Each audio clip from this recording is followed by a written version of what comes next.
అందరికీ నమస్కారం. నేను మీ సింగర్ ప్రవస్తి. సో సునీత గారు రీల్ పెట్టారు, దానికి ఆన్సర్ ఈ రీల్. సో లాస్ట్ వరకు చూడండి.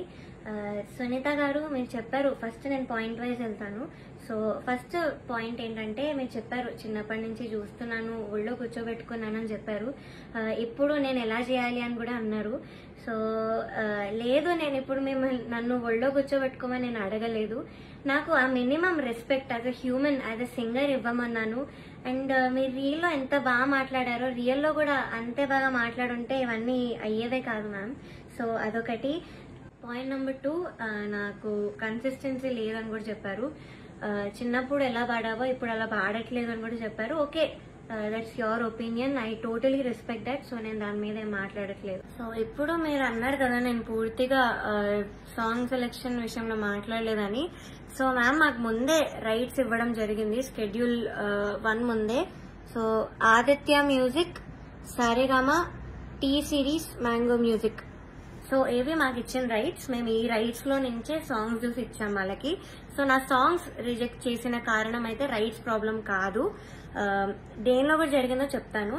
ఇది రాఘవేందర్ రావు గారి ఎపిసోడ్ లో ఆయన చేసిన మంచి డివోషనల్ మూవీస్ నుంచి నేను మంచి డివోషనల్ సాంగ్స్ ఇచ్చాను లిస్ట్ లో. ఇస్తే కాల్ చేసి ఇలాగా ఇది డివోషనల్ రౌండ్ కాదు, ఇలాంటి సాంగ్ ఎవరిచ్చినా కూడా మేము ఇవ్వము, అది ఇది అన్నారు Suman sir from Gnapika production house. So call చేసి చెప్పారు. ఇంకా I had no choice, but వేరే ఇంకా సాంగ్స్ దొరికిన సాంగ్స్ అన్ని పంపించాను లిస్ట్ లో. బట్ చూస్తే ఒక అమ్మాయి మాత్రం అదే డివోషనల్ సాంగ్ పాడింది. అండ్ తను కూడా ఎన్ని పిచ్చింగ్ ఇష్యూస్ చేసినా మళ్ళీ అదే మంచి కామెంట్స్ ఇచ్చారు, దట్స్ ఫైన్. అండ్ షార్ప్ పాడుతుంటే మీరేమో సైగలు చేశారు. Instead of pointing that out in the judgement, మీరు అది చేయలేదు. మరి ఇదేంత ఫేవరెటిజం కనిపిస్తుంది, అందరికీ కనిపిస్తుంది ఈ పాయింట్ లో. అండ్ మీరు ఇది ఆన్సర్ చేయండి, ఎందుకు సైగలు చేశారు జడ్జ్మెంట్ లో చెప్పకుండా, ఇది ఒక్కటి ఆన్సర్ చేయండి మ్యామ్. అండ్ జడ్జ్మెంట్ గురించి మాట్లాడుతున్నాం కాబట్టి, ఈ యొక్క ఎపిసోడ్ లో Ilaiyaraaja sir, SPB sir episode లో మీరు ఒక పాటకి లేకుండానే ముందే జడ్జ్మెంట్ ఇచ్చి వెళ్లారు. కన్యాకుమారి అనే పాటకి మీరు ఆ రోజు ఏదో ఎక్కడికో వెళ్ళాలి అని ఆ పాట వినక ముందే మీరు కామెంట్స్ ఇచ్చేసి వెళ్ళిపోయారు. అది ఎలాంటి కామెంట్ అయినా, ఒరిజినల్ సాంగ్ గురించి అయినా ఏదైనా కూడా జడ్జ్మెంటే. సో మీరు ఇలా చెప్పేసి వెళ్ళిపోయారు సాంగ్ వినకుండానే. సో అదొకటి. అండ్ మీరు రీల్లో నేను పేర్లు మెన్షన్ చేశాను చెప్పారు. ఎస్, నేను గాయత్రి అక్క ఇంకా శ్రీధృతి పేరు మెన్షన్ చేశాను. కానీ మీరు ఇంకేదో ప్రణతి ఇంకా శ్రీలలిత అని చెప్పారు మీ రీల్లో. నేను ఈ 2 నేమ్స్ ఎక్కడా కూడా వాడలేదు, వీడియోలో కానీ ఇంటర్వ్యూస్ లో కానీ ఎక్కడ ఎత్తలేదు. సో మీరు ఎక్కడి నుంచి విన్నారో, ఎవరి నుంచి విన్నారో తెలియదు మ్యామ్. నా వీడియో ఒక్కసారి చూడండి, నేను దానిలో చెప్పలేదు, ఈ పేర్లు అయితే అస్సలు ఎత్తలేదు. అండ్ శ్రీలలిత గురించి కూడా నేను ఎప్పుడు మాట్లాడాను, బికాస్ చాలా నాలెడ్జ్ ఉన్న అమ్మాయి, షీఈ్ అన్ అమేజింగ్ సింగర్. నేను తన గురించి అసలు మాట్లాడను. సో నా క్వశ్చన్స్, నా యాక్చువల్ క్వశ్చన్ కి మీ ఆన్సర్ రాలేదు, విచ్ ఇస్ లిరిక్స్ మర్చిపోయిన వాళ్ళు ఎందుకు టాప్ లో ఉన్నారు. I also give you the songs. చమ్కీ లాంగీలేసి పల్లవి స్టార్టింగ్ అయితే తను మర్చిపోయింది, అది మీరు కామెంట్స్ లో చెప్పలేదు. అండ్ సీతారామచరితం, దానిలో కూడా లిరిక్స్ మర్చిపోయారు, అది కూడా మీరు కామెంట్స్ లో చెప్పలేదు. And the third thing is, చేతుల మీద రాసుకొని వస్తే అదొక కామెడీ థింగ్ లాగా పోర్ట్రే అయింది, కానీ ఒక కాంపిటీషన్ మీరు అలా చెయ్యలేదు. అట్లీస్ట్ మార్క్స్ లో అయినా మీరు అక్నాలెడ్జ్ చేసి ఇస్తారేమో అనుకున్నాను, కానీ చూస్తే వాళ్ళందరూ కూడా టాప్ లో ఉన్నారు లాస్ట్ లో. ఇక్కడ చాలా డిస్క్రిమినేషన్ కనిపించింది మ్యామ్. వెరీ హర్టింగ్, బికాస్ మేము ఆ పాటలకి అంత లిరిక్స్ ఉన్న పాటలు, ఎస్పెషల్లీ మన భారతంలో నేను పాడాను, అండ్ అదర్ సాంగ్స్ కూడా డైలాగ్స్ కూడా ఉన్నాయి. మన భారతం అనే పాటలో చాలా చాలా లిరిక్స్ ఉండే, కానీ మేము అక్కడ లిరిక్స్ కరెక్ట్ పాడే వాళ్ళు కూడా మర్చిపోకుండా, మేమందరం అంత హార్డ్ వర్క్ చేసుకుని, అందరు సింగర్స్ కి తెలుసు ఎంత కష్టమో లిరిక్స్ గుర్తుపెట్టుకోవడం తక్కువ డ్యూరేషన్ లో. సో మేమంతా హార్డ్ వర్క్ చేసి ఆ స్టేజ్ మీద లైట్స్ కి టెన్షన్ లో మర్చిపోకుండా పాడడానికి అంతా ట్రై చేసి పాడాక కూడా మీరు మర్చిపోయిన వాళ్ళకి, చేతి మీద రాసుకొని వచ్చిన వాళ్ళని అంత అప్రిషియేట్ చేస్తే మాకు డెఫినెట్లీ హర్టింగ్ ఉంటుంది ma'am. It's very very discriminating. So ఇంకొకటి, మీరు మ్యాంగో మ్యూజిక్ వాటి గురించి మాట్లాడారు కదా మ్యామ్.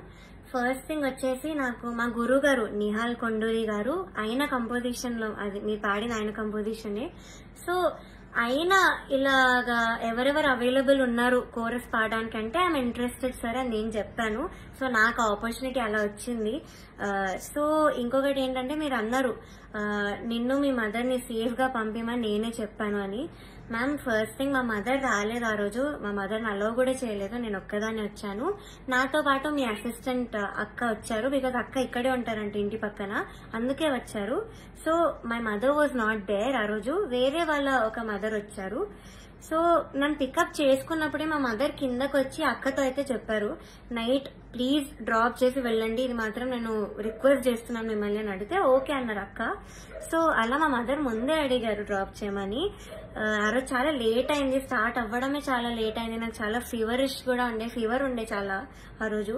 సో వెళ్ళేటప్పుడు అక్క మాత్రం నన్ను డ్రాప్ చేసి వెళ్లారు అని చెప్పారు కూడా, మా ఇల్లు మీ ఇంటి పక్కనే, సో అందుకే నాకు కుదిరిందని కూడా చెప్పారు. సో నాకు ఆపర్చునిటీ అయితే అలా వచ్చింది మ్యామ్, త్రూ మై గురువు గారు నిహాల్ కొండూరి సార్. ఇది కూడా అన్నారు, నువ్వు ఇదెందుకు చెప్పలేదు, నాకే నీతో వచ్చి మాట్లాడాను క్లాసికల్ రౌండ్ లో అని చెప్పారు. సో ఓకే, నేను ఇది మాట్లాడాలి, దీని గురించి చెప్పాలి. సో ఏమైందంటే నేను పాడలేను పల్లవైన అనే పాట పాడాను క్లాసికల్ రౌండ్ లో. యాజ్ మ్యామ్ చెప్పినట్టు క్లిక్ ఒకటి వెళ్ళింది, మృదంగం ఒకటి వెళ్ళింది.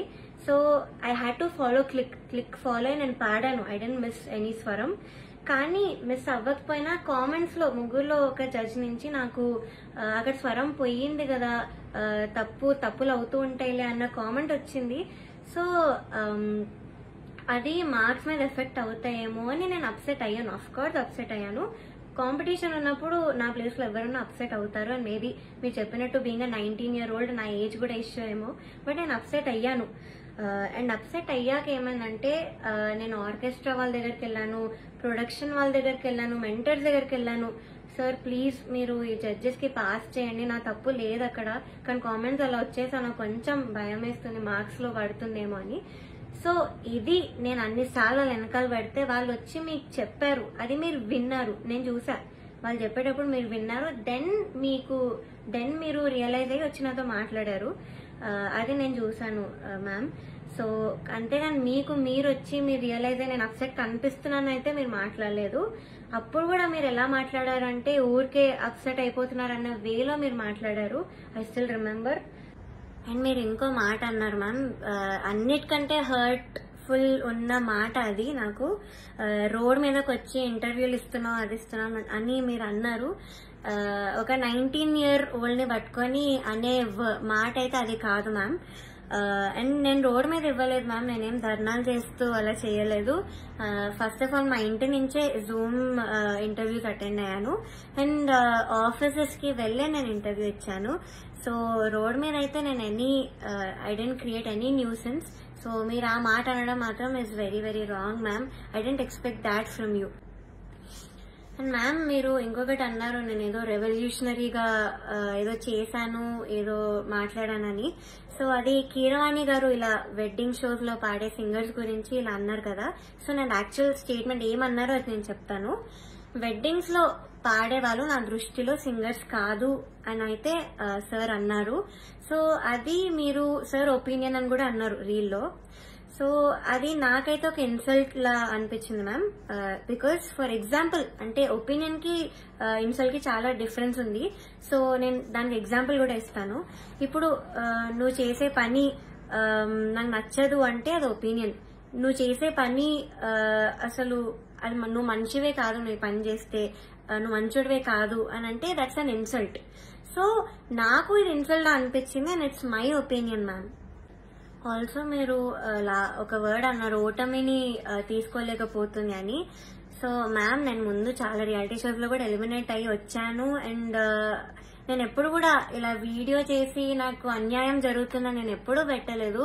ఒక్కసారి మీరు చూడండి, అండ్ నా ఏజ్ చూసుకొని మీరు అజ్యూమ్ చేసుకోకండి ma'am. Though I'm 19 years old, I have enough experience, నాకు 15 years ఉంది మ్యామ్ ఎక్స్పీరియన్స్ రియాలిటీ షోస్ వాటిలో, and I know how to take a failure.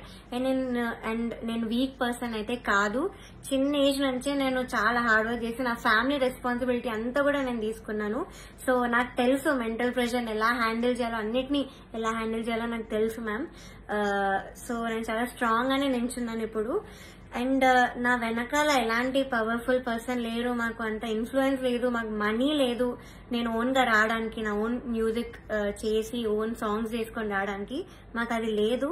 So నేను అన్ని నా సోషల్ లైఫ్ కానీ నా స్టడీస్ అన్నిటినీ పక్కన పెట్టి మ్యూజిక్ ఇస్ మై ఎవ్రీథింగ్ అనుకుంటూ బతుకుతున్నాను. సో అలాంటి దానిలో ఇంజస్టిస్ జరిగినప్పుడు ఎవరికైనా ఉంటుంది మ్యామ్, ఇలా అప్సెట్ అవడం అనేది పక్కా ఉంటుంది. సో నేను మళ్ళీ once again I'm saying ma'am, you are a legendary singer. I was always a fan, I'm still a fan. మీరంటే నాకు చాలా చాలా అభిమానం as a singer. So judgement ఒక్కటి నేను ప్రూఫ్ తో మీకు పెట్టాను. So please answer my questions. Once again, no personal hate. I'm still a fan of you. So